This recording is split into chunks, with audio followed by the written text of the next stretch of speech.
jajan kue pancong di Tasiknya. Dah pada tahu belum nih? Ada pancong sadulur Mang Eep di dekat Unsil. Nih. Lokasinya tuh ada di food court pintu Doraemon Unsil ya. Sebelahnya seblak gelis, Jadi kalian tuh bisa nyeblak plus nyemil kue pancong ya di sini.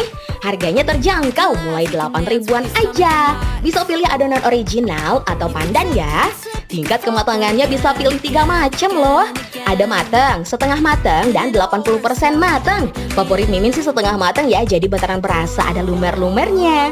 Pas dimakan tuh tekstur kue pancongnya empuk banget. Tambah 3.000 bisa pakai aneka saus, vanilla, coklat, tiramisu, green tea, strawberry, coco crunchy, dan taro. Bisa nambah topping juga loh, nambah 2.000 aja.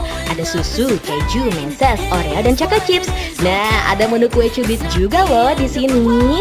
Jadi kalian gak usah pusing-pusing cari emang-emang kue cubit keliling. Pusing keliling-keliling.